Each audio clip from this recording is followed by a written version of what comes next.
Entrevista do século. Conversas para pensar a realidade e a transformação do Espírito Santo.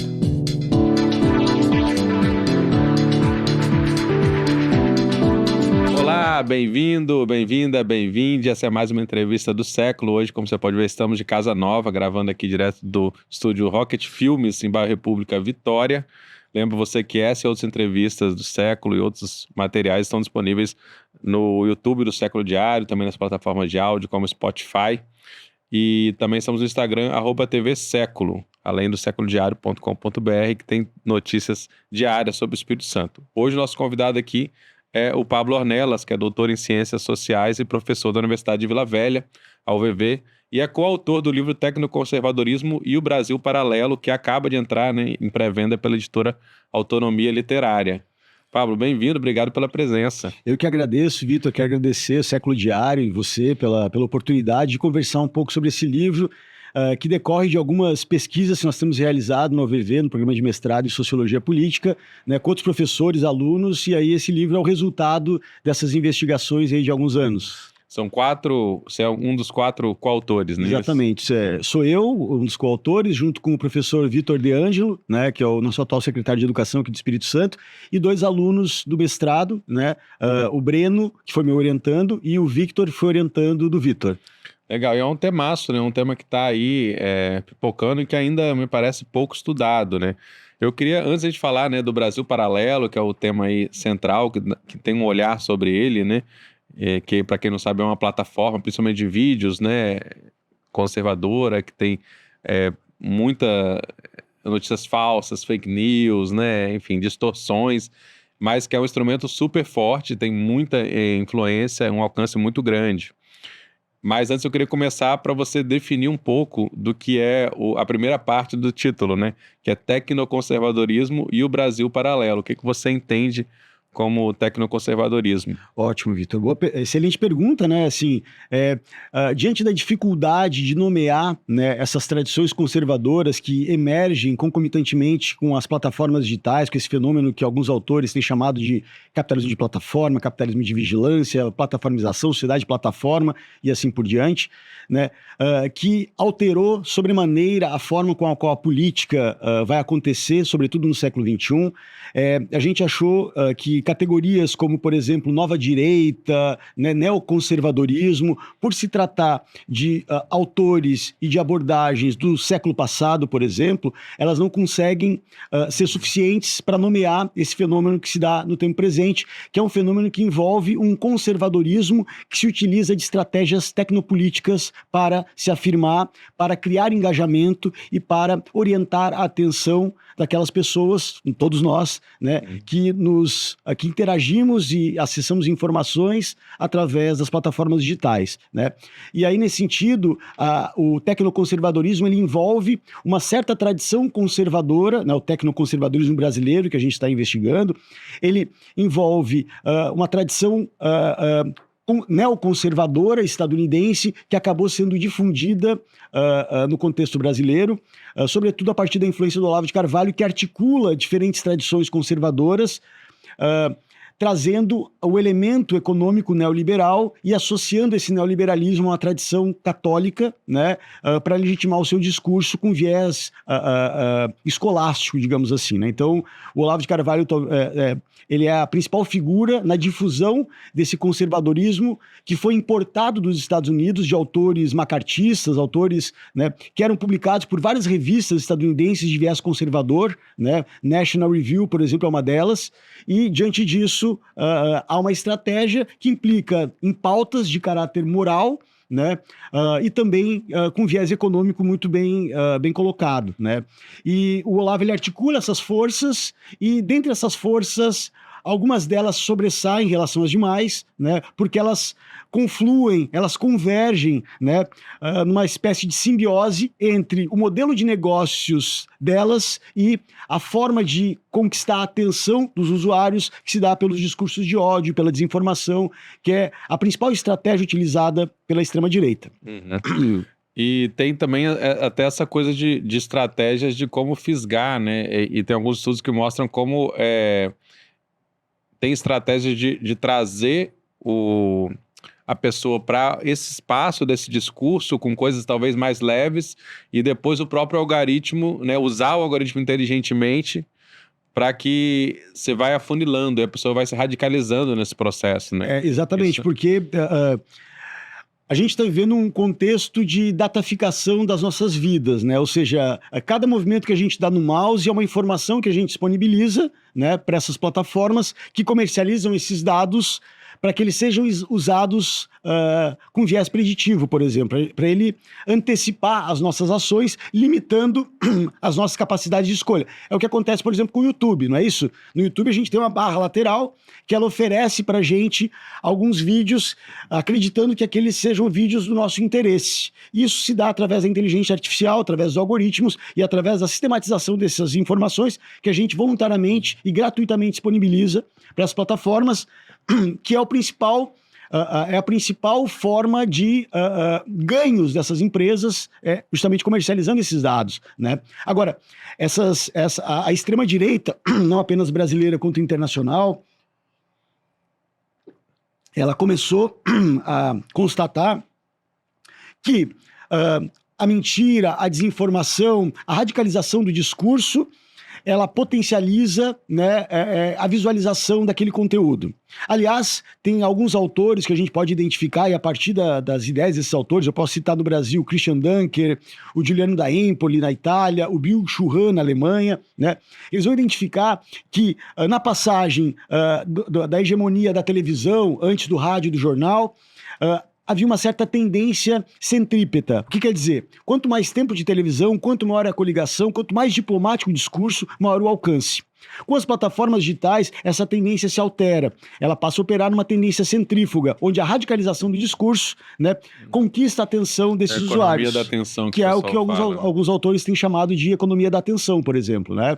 Que é justamente a busca, né, e que passa a atuar nessa forma de captura. Isso em várias dimensões das direitas. Eu posso pensar grupos católicos, por exemplo, associados à TFP, Instituto Plínio Correia de Oliveira, até mesmo a Machosfera, a Red Pill, né, e assim por diante. Então a gente vê, né, essa busca por informação, e nessas informações a gente vai vendo um conteúdo de extrema-direita que vai sendo inserido paulatinamente, né, ao ponto de a gente chegar a falar hoje, né, a cultura woke, por exemplo, né, o globalismo, a nova ordem mundial, que se tornaram expressões comuns no debate público, embora sejam, né, bastante questionáveis do ponto de vista acadêmico, assim, né? E pessoas que se formaram ali, que podem conversar com você horas de teorias conspiratórias e tudo mais, com uma convicção... Exatamente. E até com uma profundidade, eu vou botar entre aspas, pelo menos com uma profundidade, assim, parece que eles estudaram de fato. Por que profundidade? Porque tem referência, esse é o principal ponto do tecnoconservadorismo. Qual que é? Qual o principal ponto? Há referências bibliográficas para esses autores. E quem...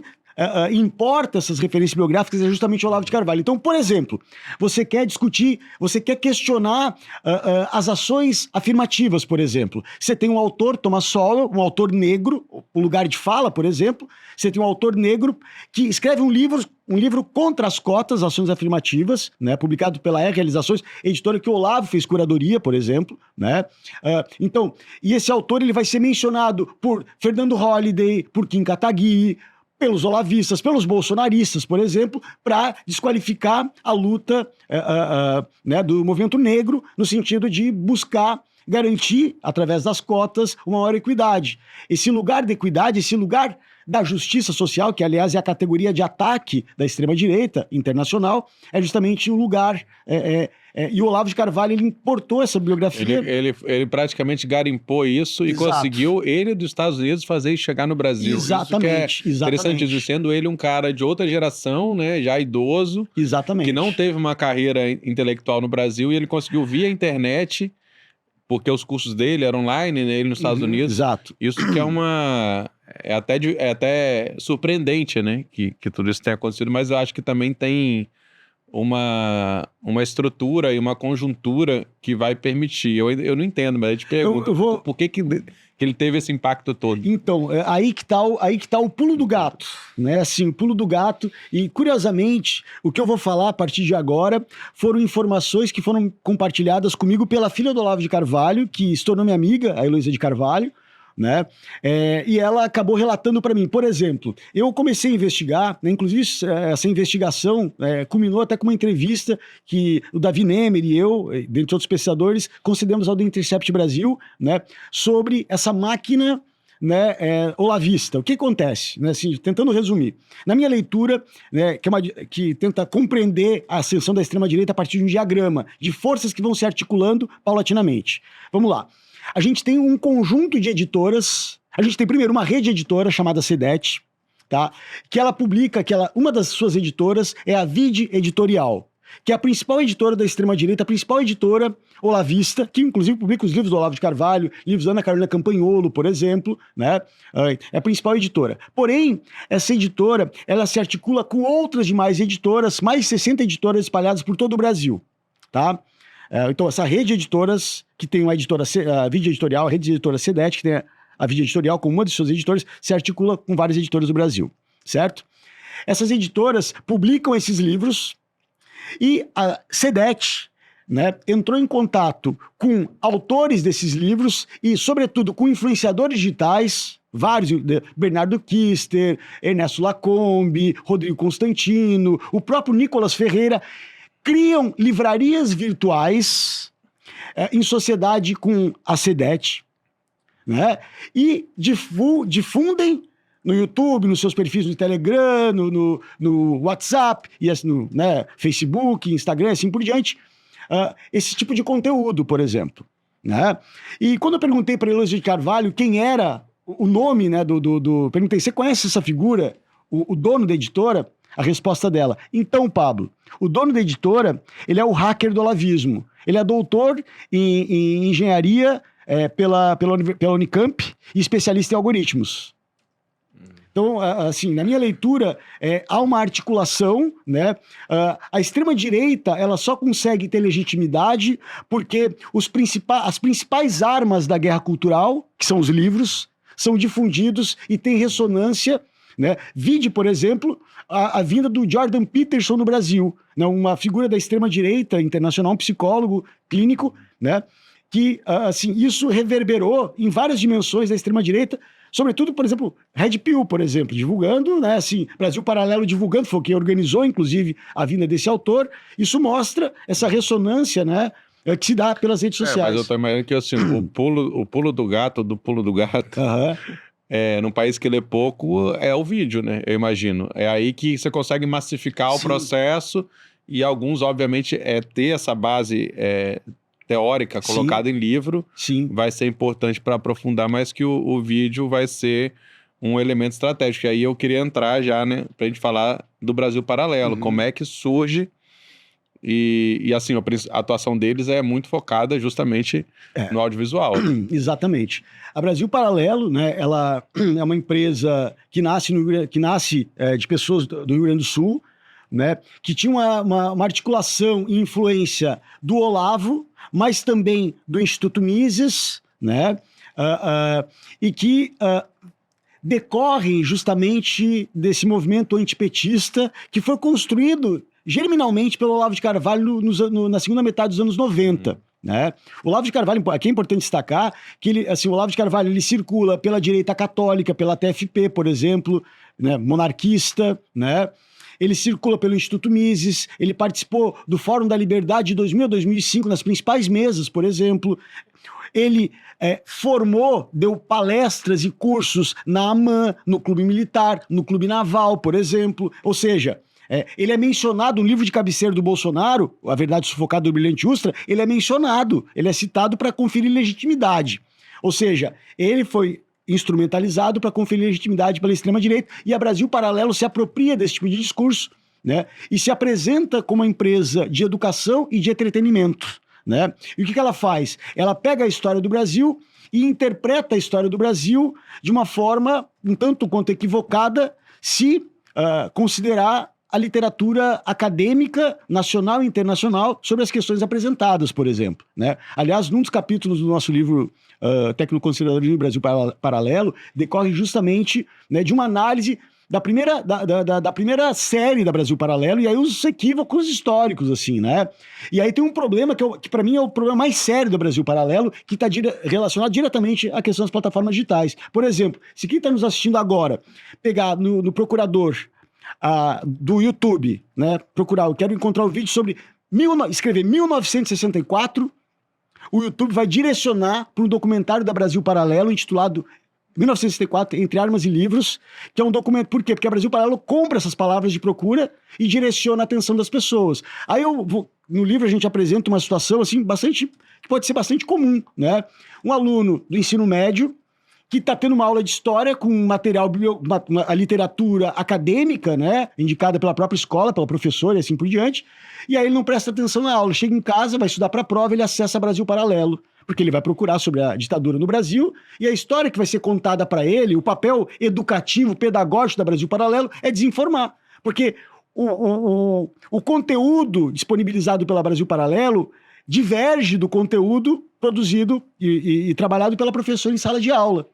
Então, isso gera um problema que pode, no limite, criar um conflito entre os pais desse aluno e a própria professora e a escola, por exemplo. É o que está acontecendo exatamente, em vários lugares. Exatamente. Né? Então, assim, esse tipo de conteúdo produzido pela Brasil Paralelo, que na minha perspectiva desinforma, né? Porque tenta contar uma história que não é revisionista, ela é negacionista, né? Assim, questões, por exemplo, que a chegada dos portugueses no nosso território, que foi muito bom porque trouxe o espírito do empreendedorismo, esse tipo de, né, assim, de informação que é passada, né? Assim, tentando amenizar as mais violências, as maiores violências perpetradas pela monarquia, né, pelos governos militares, por exemplo, e que, assim, são desconsideradas completamente, né, assim, então, eu acho, e o nosso interesse em pesquisar Brasil Paralelo se dá, primeiro, porque é a empresa que mais gasta em publicidade nas principais plataformas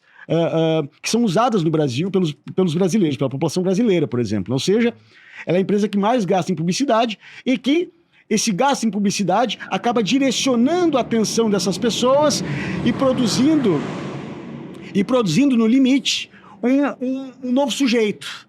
E um sujeito radicalizado, que a gente está vendo nesse processo de polarização. Claro, eu não tô querendo dizer aqui que somente a Brasil Paralelo, que somente a extrema-direita tem produzido esse sujeito. Não. Agora, que sim, há uma influência direta, né, e há uma incidência que não dá pra gente desprezar, isso é um fato. E tem uma matéria aqui da revista Fora que fala que o Brasil Paralelo gastou 22 milhões de reais em redes na Meta em 4 anos, que é o dobro do que gastou a SECOM, a Secretaria de Comunicação do Governo Federal. Exato. Para ter ideia, ou seja, se esse gasto, quer dizer, dá para ter uma dimensão do tamanho da empresa, que é o gasto de publicidade, de anúncio, de impulsionamento, é um pedaço de uma estrutura maior, porque tem toda a estrutura de produção de vídeo, toda a estrutura de comunicação, enfim, é uma coisa grandiosa, né? Vocês conseguiram acompanhar, assim, como é que foi esse crescimento? Então, a gente acompanhou... Foi em que ano? 2016. Antes do Bolsonaro chegar. Exato. Ganhar as eleições. Eles começam a se articular, né? Um aspecto interessante também da Brasil Paralelo, né? Assim, acho que esse é um ponto que eu acho fundamental, né? É que é uma empresa que ela começa produzindo vídeos e disponibilizando esses vídeos no YouTube e monetizando através do YouTube. E aí ela consegue verificar uma janela de oportunidades, né? Com a possibilidade de criar o seu próprio canal de streaming. E ele cria a Brasil Paralelo Select, a BP Select, que é um canal que disputa com Netflix, por exemplo, disputa com Prime, por exemplo. Né? E eles fecharam um convênio, contrato com empresas de produção de filmes, ganhadores de Oscar, por exemplo, e eles disponibilizam filmes, além dos documentários sobre feminismo, sobre marxismo, cultural, né? Sobre esses assuntos que são versados recorrentemente pela extrema-direita, justamente para, né, conferir certa legitimidade a esse discurso. E, claro, muito do conteúdo da Brasil Paralelo, por exemplo, quem que vai falar sobre feminismo? A Ana Carolina Campanholo, uma deputada estadual que tem um livro sobre feminismo publicado pela Vida Editorial, essa editora, né? Então há uma articulação, há um ecossistema, né?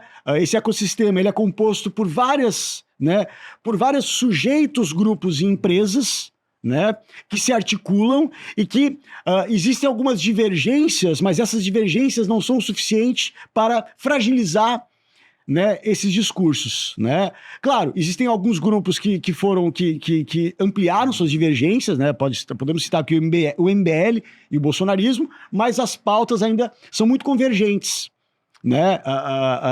No que se refere às questões de caráter econômico, por exemplo, né? No que se refere às pautas morais, né?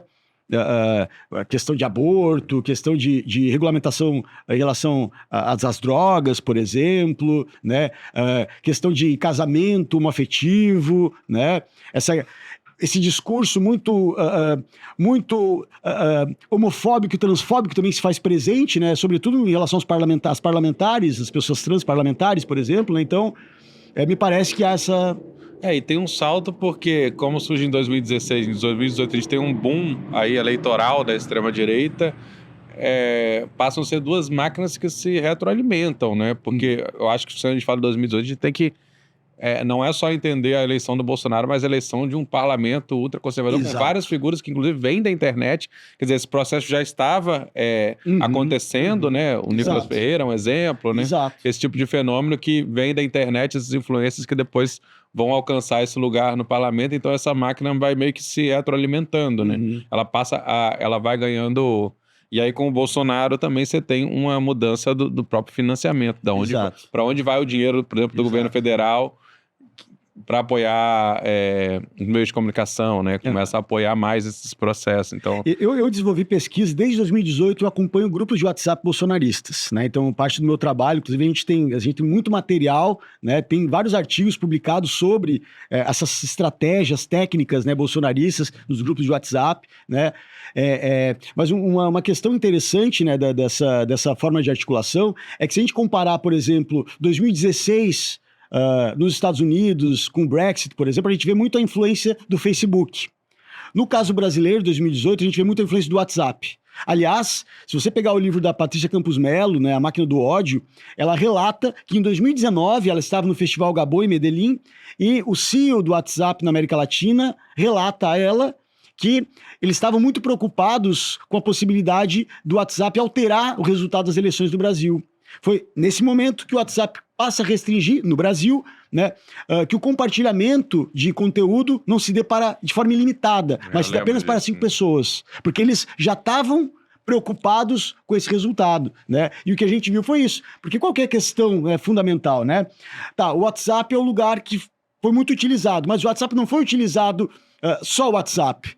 As pessoas compartilhavam conteúdo do YouTube no WhatsApp, do Facebook no WhatsApp, né? Ou seja, o WhatsApp ele se tornou esse lugar da difusão desse processo de desinformação, onde esse ecossistema ele se retroalimentava e ele, né, acabava se radicalizando, que acabou culminando com essa conversão de influenciadores digitais em políticos, né? Onde a gente está vendo um grande problema, né? Assim, a gente tem os políticos que recebem salário e ainda monetizam, né, com as visualizações do YouTube, por exemplo, né? Assim, então você vê, utilizam o cargo público para ganhar dinheiro além do salário deles, né? Assim, isso, né, não é alvo de problematização que eu acho que deveria ser, né?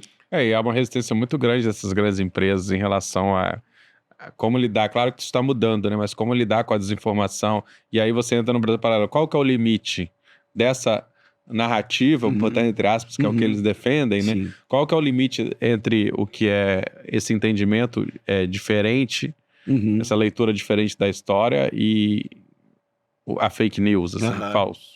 Então, até que ponto vai o direito deles de dizerem coisas que não tem uma base, né? Digamos, em toda uma construção acadêmica e científica.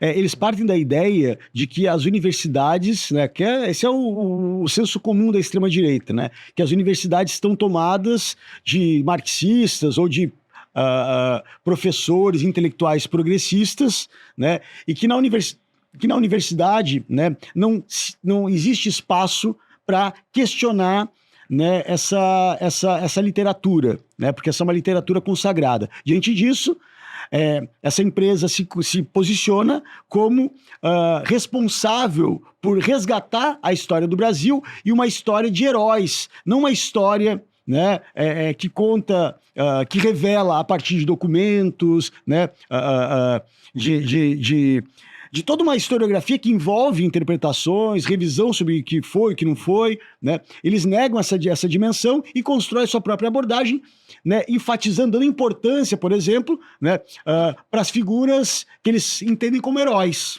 E aí, motivo pelo qual os defensores da monarquia, né, acabam atuando junto deles, por exemplo, aquelas pessoas ligadas muito à Igreja Católica, por exemplo, figuras da extrema-direita, obviamente, acabam se articulando para justamente defender essa perspectiva.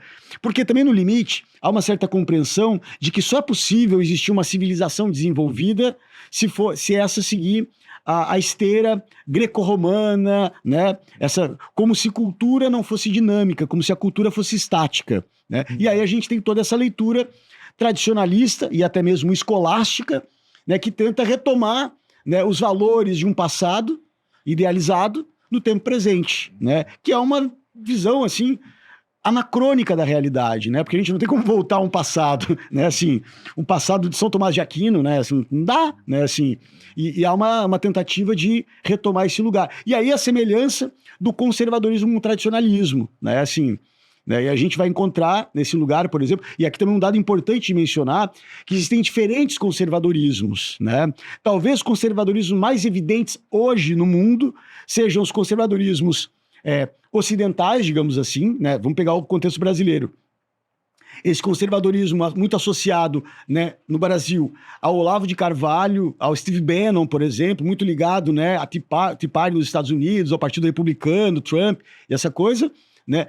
Mas também na Europa, sobretudo na Europa Oriental, há um outro conservadorismo que, aliás, o Olavo de Carvalho tem um livro com esse autor conservador, que é um autor conservador de esquerda, que se reconhece como um conservador de esquerda, que é o Alexander Dugin, né, que tem um livro com o Olavo de Carvalho, publicado pela Vide Editorial, intitulado Os Estados Unidos e a Nova Ordem Mundial, onde eles vão discutir o globalismo, Só que o Dugin, ele defende o que ele chama que é o título do livro dele, A Quarta Teoria Política, onde ele argumenta que a modernidade atravessou por 3 tradições políticas, né, o liberalismo, né, o socialismo o liberalismo, o comunismo e o fascismo, e que o grande adversário dele é justamente os Estados Unidos, o imperialismo americano. E agora, as pautas... O Dugin é visto como um intelectual do Putin, né? Exato, ele é tido exatamente. E o Dugin fala português muito bem. Aliás, tem um movimento duguinista no Brasil, que é o Movimento Nova Resistência, que estava dentro do PDT, inclusive, né? É um movimento que tá crescendo, assim. E se você pegar a pauta desse movimento, a pauta econômica desse movimento é o oposto do que é defendido pelo Olavo de Carvalho. A pauta econômica não tem nada a ver. Inclusive, eles são anti-americanos, né, e tal. Agora, se pegar a pauta moral, o que eles pensam sobre feminismo, o que eles pensam sobre aborto, o que eles pensam sobre regulamentação das drogas, é a mesma coisa que o Olavo de Carvalho, né? E, claro, eles têm um diagnóstico distinto em relação ao globalismo, por exemplo, né? O Dugin diagnostica que há um condicionamento, por exemplo, né, o Olavo tem como grande inimigo, assim como a extrema-direita estadunidense, o lugar do George Soros, dessa nova ordem mundial, e o Dugin interpreta essa nova ordem mundial sob uma outra perspectiva, né? Mais anti-imperialista. Exatamente.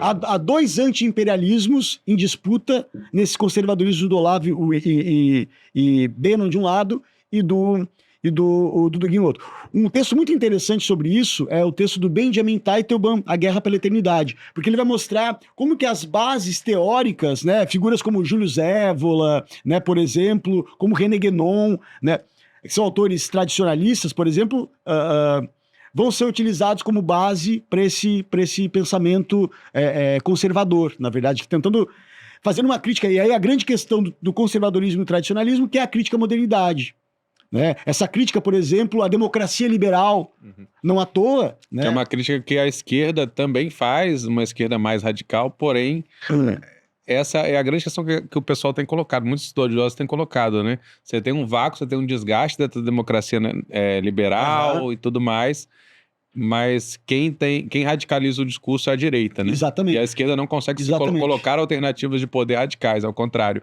Hoje, o papel da esquerda brasileira principal é defender a Constituição de 88. Exato, exatamente, né? Esquerda... Defender a ordem. Exatamente, né? E você pega autores como Hayek, por exemplo, né? O Hayek citado pela Wendy Brown, pelo Gregório Chamayot, dentre vários autores, citam, né, uma entrevista que o Hayek deu em 81 para o jornal El Mercúrio, 81 83, jornal El Mercúrio, onde ele diz, olha, ele é perguntado sobre a ditadura chilena, ele diz assim, olha, entre uma ditadura com livre mercado e uma democracia sem livre mercado, eu fico com a ditadura com livre mercado.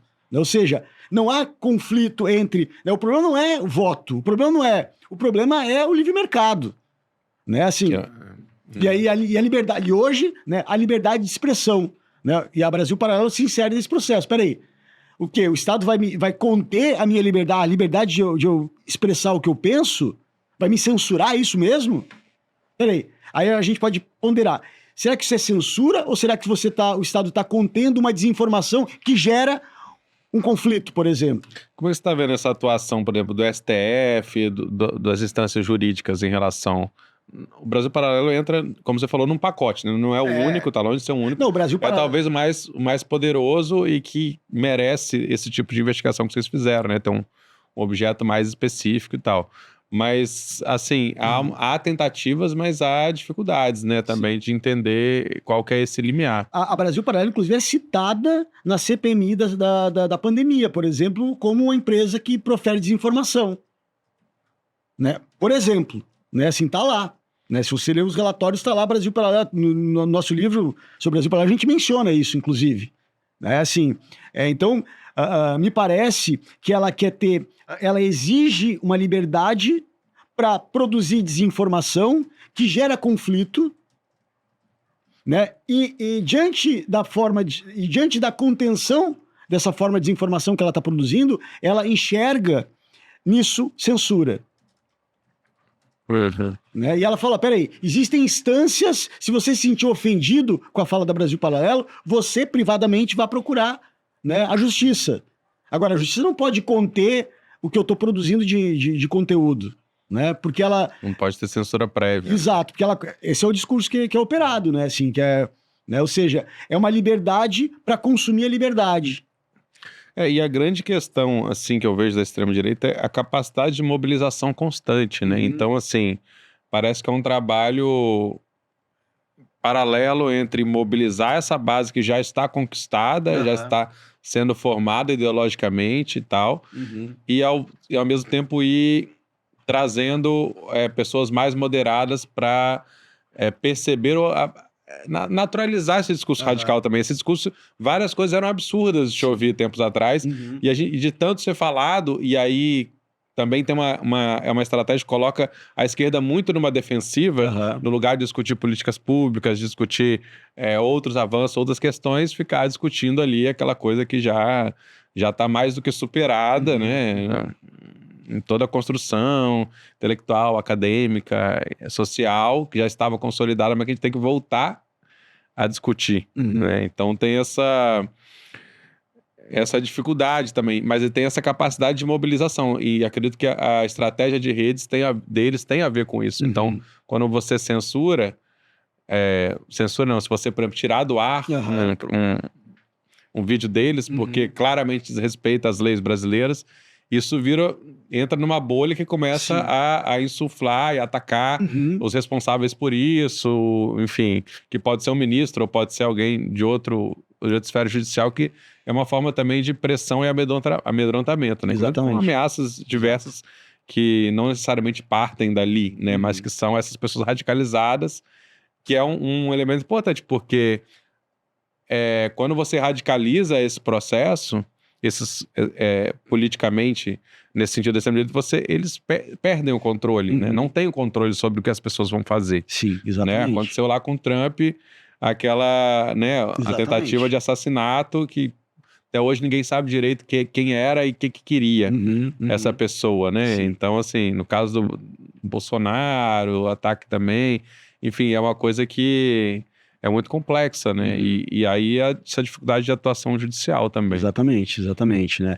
Assim, há um esforço, né, em tentar conter esse processo de desinformação, né, assim, mas é muito difícil porque isso acaba, essas limitações, elas deveriam acontecer frente às plataformas digitais, né?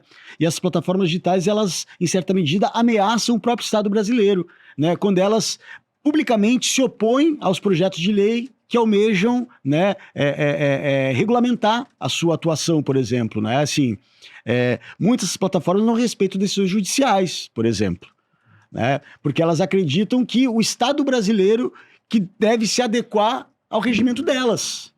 E não o contrário, que é o que se pressupõe. Não é uma empresa que vai obrigar o Brasil a se posicionar como ela quer. Não, a empresa tem que se adequar, né, à legislação do país. E o Elon Musk, ele eleva isso para um patamar porque ele passa a ser uma figura pública, Sim. que é dono, né, da exato. X, e se posiciona, que é diferente um pouco. O Zuckerberg se posiciona sobre esses fatos, digamos, no sentido de que ele é contra esse projeto, que ele é contra aquilo. Ele também faz esse posicionamento. Mas o Musk já faz um posicionamento político ideológico a favor e contra, né?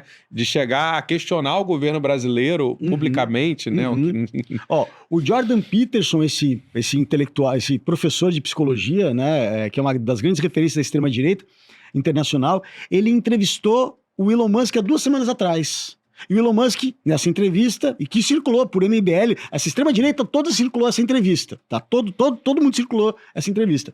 Ele dizia que o projeto de vida dele agora, porque ele tem uma filha trans, né, que rompeu com ele, que a filha dele está morta, né, e que o projeto de vida dele é combater a cultura woke. É combater o que é entendido como cultura woke pela extrema-direita brasileira e estadunidense, de modo geral, né? É justamente essas pautas progressistas que buscam o reconhecimento de direitos, de respeito, de modo geral, ou seja, não vou, né, ofender as pessoas pela condição social dessas pessoas, nessa forma de tentar tratar com equidade essas pessoas. Isso é visto como o politicamente correto, como uma forma de condicionar um comportamento respeitoso de forma autoritária. Ou seja, agora eu não posso mais fazer piadinha com uma determinada condição, né? Agora tudo que eu falo é misoginia, é transfobia, é racismo, agora eu não posso mais brincar, né? Então, ou seja, essa dimensão respeitosa, né, que demandaria dessa abordagem progressista, de reconhecimento de direitos e assim por diante, é visto como um grande problema, né? Por quê? Porque o Estado, né, e a sociedade não podem condicionar o meu comportamento de forma autoritária, por mais que esse comportamento implique, né, no respeito ao outro. Eu não posso ser obrigado a respeitar o outro. Esse é o ponto. Né? Esse é o ponto da cultura woke. Ou seja, quem fala em cultura woke, na verdade, está querendo o direito de ofender as pessoas. Verdade. Agora, vocês conseguiram identificar quem são os financiadores e os políticos que estão relacionados mais diretamente? Assim, de modo geral, né, bolsonaristas, né, de modo geral, assistem Brasil Paralelo, e a Brasil Paralelo também, né, ela faz propaganda com outros veículos comunicacionais desse ecossistema, né? Você vê propaganda Brasil Paralelo na Jovem Pan, você vê propaganda Brasil Paralelo na Revista Oeste, na Gazeta do Povo, né? Aliás, muitos das estreias desses documentários são divulgados nesse espaço. Seria um pool, né? Jornalístico, Exatamente. E aí, agora. ou seja, essa é a tese da Letícia Cesarino, que é uma antropóloga da UFSC, né? Assim, de maneira muito... esse discurso, esse pool, isso que você está chamando de pool, na verdade, que envolve uma rede de editoras, de livrarias, de veículos de comunicação alternativos, de sujeitos, de empresas que se afirmam conservadoras, né?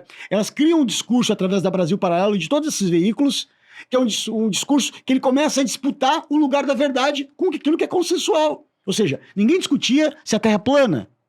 Já começou a discutir, porque, claro, na internet eu consigo achar grupos que acreditam que Terra é plana, inclusive eventos nacionais e internacionais sobre terraplanismo, porque tem tudo lá. Né? Então, isso acabou modulando essa atenção, esse comportamento, né? E a Brasil Paralelo é uma das principais empresas desse processo.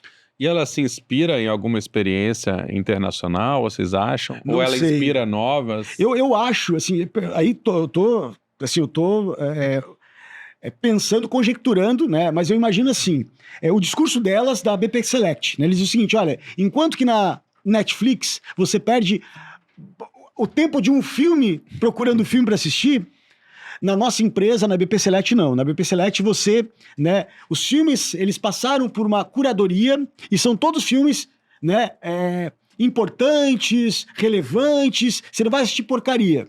E mais, e se você não entendeu a mensagem do filme, vai ter uma pessoa, um especialista comentando, que aí é o pessoal da rede. Né? Que amplia ainda mais a capacidade Exato. de teoria conspiratória. E aí outra coisa, por exemplo, assim, ó, eu tava falando de Jordan Peterson, né, que teve no Brasil. Alguns anos atrás, a Brasil Paralelo iniciou, eles não terminaram, né, um projeto deles que era pegar o livro 12 Regras para a Vida, do Jordan Peterson, por exemplo, para um episódio para cada capítulo do livro. Você vê como que os livros operam como arma nessa guerra cultural. Porque falar do Jordan Peterson e trazer os posicionamentos dele seria justamente legitimar o discurso da Brasil Paralelo, né? O discurso que, né, no limite, combate o politicamente correto, o woke, tudo isso que eles, né, essa permissão da ofensa. Agora, o que a eleição do Bolsonaro influenciou nesse processo? O que depois a eleição do Lula influenciou? Vocês chegaram a fazer essa análise, assim? Então, assim, o Bolsonaro, né, assim, como você mesmo mencionou, né, ele surfou essa onda precursora das plataformas digitais no Brasil, né, que operou muito pelo WhatsApp, né, e ele se mantém, inclusive, a partir dessas redes. Eu participo de vários grupos de WhatsApp bolsonaristas, por exemplo, e, assim, continuam firmes e fortes. Né? Assim, justamente porque eles se alimentam dessa... Então, assim, a questão das joias, o Bolsonaro, por exemplo, poxa, mas o Lula tem um relógio também, né? Ele ganhou um relógio. Então, assim, tudo é passível de justificativa. É doido porque, na verdade, assim, você tem uma estrutura mega centralizada, o gabinete do ódio simbolizava isso, quando estava no poder, mas você consegue uma agilidade de resposta e disseminação incrível. Exato. Que você perde, na verdade, a origem, né? Assim, a coisa se dissemina de uma forma...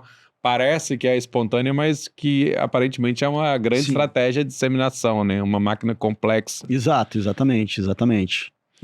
Mas aí o Brasil Paralelo, a partir da eleição do Bolsonaro, vocês observam, assim, tipo, uma transformação de alguma maneira? Muito, é uma empresa que cresce, assim, de forma muito grande, né? Assim, né? A empresa cresceu muito, inclusive cresceu, né, sob influência do bolsonarismo. Né, assim, a gente poderia dizer que a Brasil Paralelo, Jovem Pan até mais que a Brasil Paralelo, né? Porque a Jovem Pan, imagina, o único canal de televisão que nas quintas à noite abria pergunta para o presidente, semanalmente. Por que outros veículos não, né? Assim, porque, claro, era um canal... curiosidade de ser um veículo antigo, né? Exato, que faz uma reformulação. E que também cresce vertiginosamente. A partir disso. Deixa de ser um canal de rádio, vira um canal de televisão. E sem contar na monetização do streaming no YouTube, né, assim, sobretudo, né, então, assim, é outro aspecto curioso também, e essa articulação também, né, assim, em especial, né, que vai potencializando e vai conferindo legitimidade, né, porque se eu ligo, se eu assisto na Brasil Paralelo, né, um determinado discurso, vou para Jovem Pan, mesmo discurso, vou para Gazeta do Povo, mesmo discurso, assisto Rodrigo Constantino, mesmo discurso, Ernesto Lacombe, mesmo... Peraí, é a Globo, o problema é a Globo mesmo, o problema é a Folha de São Paulo, né, que são os jornais, são enviesados, são ideológicos. Agora, ideologia é sempre uma característica do coleguinha, nunca é minha, né, assim. Ideologia são os outros. Exatamente. É a visão né? deles. Eu não tenho, inclusive, isso aí é frase do autor dos mais citados por exemplo, o Nicolas Ferreira, o Russell Kirk, que ele diz, olha... O conservadorismo, diferentemente das outras teorias políticas, não é ideologia, porque ele opera acreditando na prudência, tudo que deu certo. Né? Ou seja, diferentemente dos socialistas progressistas que têm um capital, por exemplo, e um Marx como Bíblia, a gente não tem, a gente só tem a Bíblia, que é aquilo que mostra o caminho, né, certeiro para as pessoas seguirem, por exemplo, né? Isso é evidente, né? Assim, esse apontamento. Inclusive, a gente traz isso no livro. Interessante. O livro, só para lembrar, né, para quem se interessou, é pela Autonomia Literária. A editora é uma editora muito importante aí, né, nas reflexões políticas. E o site é autonomialiteraria.com.br, não é isso? Exatamente. Então já pode encontrar, né, pré-venda e tal. Deve ter eventos de lançamento, imagino também. Exatamente. Eu queria saber um pouco mais de como é que foi assim, esse processo de pesquisa de vocês para chegar, né? O que vocês analisaram? Então, eu não era um especialista em extrema-direita. Desde que eu trabalho como professor na pós-graduação em Sociologia Política, na UVV,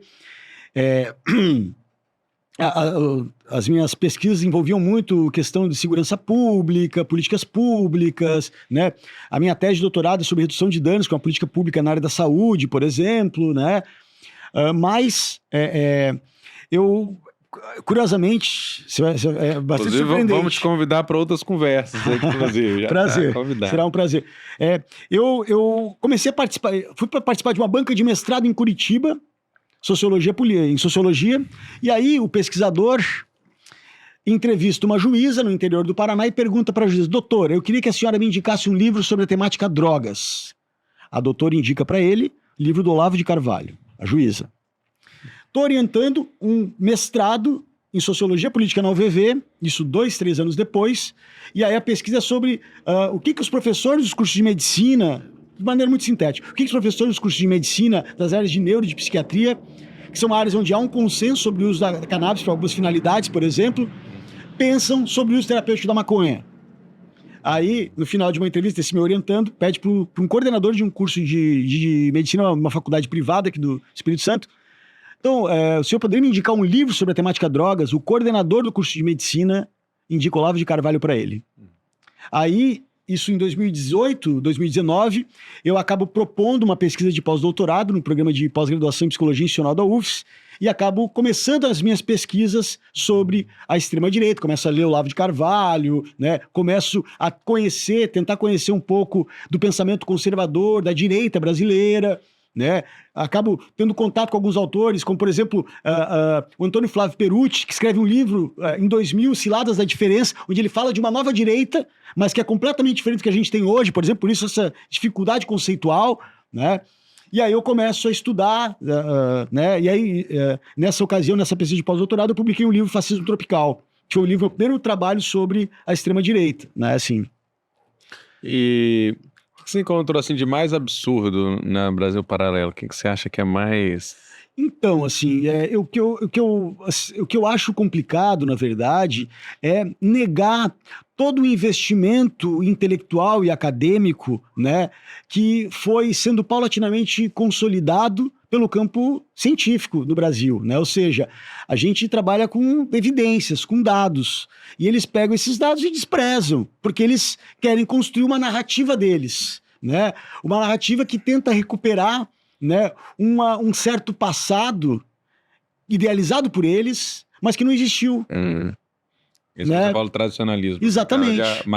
Mais reacionário do que conservador. Exato, exatamente, né? Assim, só que eles não se veem como reacionários, né? Quer dizer, alguns não se veem. Se pegar, por exemplo, a direita católica, né? Pegar Plínio Correia de Oliveira, sim, é reacionário, se posiciona como tal. Agora, o bolsonarismo é reacionário, vide 8 de janeiro, né? Só que se coloca como conservador, né? O técnico-conservadorismo, no limite, ele é reacionário.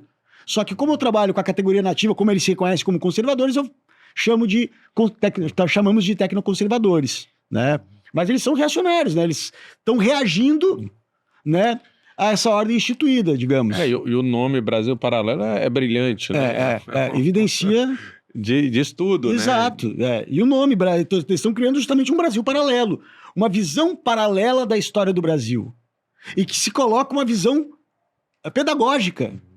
E começa lá atrás, eu lembro do Guia Politicamente Incorreto do Brasil, Leonard Narlock. Exato, exato. Isso já é anterior, mas já é uma construção desse discurso, de começar a negar esse acúmulo como uma espécie de conspiração da esquerda. Exatamente, exatamente. Que, na verdade, é o pensamento crítico sendo exercido na ciência que tem um tempo, né, uma temporalidade, essa coisa da crítica, da dialética, né, da troca, do reconhecimento dos pares. Quer dizer, a ciência é uma coisa muito complexa. No nosso livro Tecnoconservadorismo e Brasil Paralelo, a gente, inclusive, traz a interpretação de uma historiadora chamada Sônia Menezes, que ela analisa o politicamente incorreto chamando de história abusiva.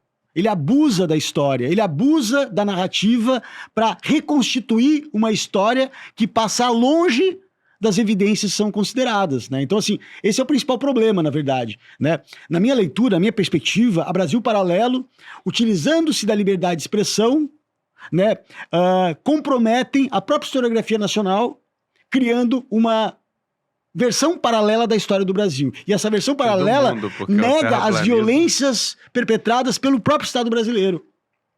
Então nega racismo, nega todo o combate aos povos originários. O Estado hoje reconhece, né? Sim, exato, porque exatamente. Exatamente. Dizendo, é o Estado que cometeu essas violências. Exato, o Estado, a igreja reconhece. A igreja, com limitações, né? Sim, a gente pode discutir isso muito, mas assim, há um reconhecimento de que houve, né? Exatamente. Esses processos existiram.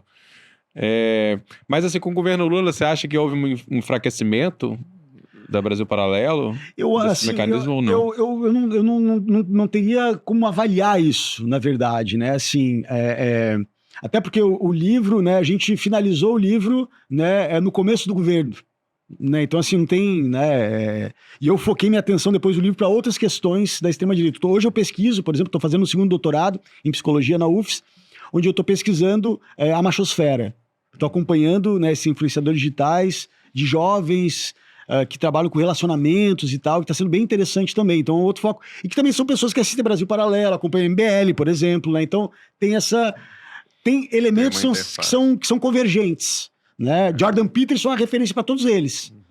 Né? Assim, então, por mais divergência... Você falou, esse conservadorismo tem várias esferas que se encontram... Exatamente. Tem uma interface entre elas. Exatamente. Que são... Até, às vezes, culturalmente, são questões culturais também. Então, tem diferentes culturas aí dentro. É um pensamento que naturaliza a desigualdade, né? E, consequentemente, não combate, né? Justamente combate as políticas públicas que visam a equidade, por exemplo, né? Pensam políticas públicas como mercadorias, né? Então, assim, é uma visão de mundo onde os direitos são cada vez mais reduzidos, em detrimento de uma política de austeridade econômica, né, que vai garantir uma menor inflação, uma melhor condição econômica para o país. Essa é a crença, né? E o custo dessa condição é justamente, né, comprometer as políticas sociais, né? Esse é um pouco dessa crença. E agora uma pergunta mais pessoal, assim, como é que é estar ali dentro dos grupos bolsonaristas de extrema direita? Como é que você faz para não... Então, assim...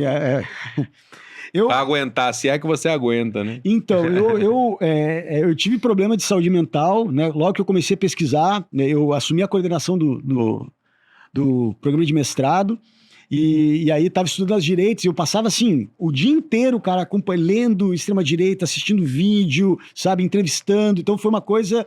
Isso me afetou muito, assim, saúde mental, porque eu venho de uma outra formação, né, assim, eu venho de uma formação política, meu pai era do Partidão, então tem uma outra perspectiva, quando eu era jovem, outra perspectiva política, isso foi muito... e a situação de trabalho também foi muito pesado para mim, e me fazia muito mal. Aí, com o tempo, eu aprendi a lidar com essa experiência, né? Tentando, por mais que a minha formação em ciências sociais, né, o lugar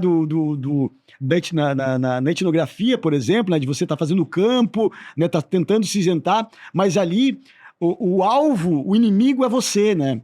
Agora, nos grupos de WhatsApp é muito mais tranquilo. Por quê? Porque a gente utiliza a técnica da etnografia digital do lurker, né, que é a técnica da espreita. A gente fica, né, acompanhando as conversas e coletando, produzindo esses materiais, né? E separando esses materiais em pastas. Então, assim, depois, se quiser, eu te mando. Esse ano agora eu publiquei um artigo na revista Simbiose aqui da UFS, pegando material dos grupos de WhatsApp, mostrando algumas estratégias utilizadas por eles durante as eleições de 2018 e 2022, por exemplo, né? E aí vocês vão ver, é muito violento, assim, né? Desde criminalização do comunismo, patologização, né? Assim, a citação de autores como Lili Roster, por exemplo, que vai dizer que ser de esquerda é padecer de um transtorno mental, por exemplo, nessa pegada, assim, né?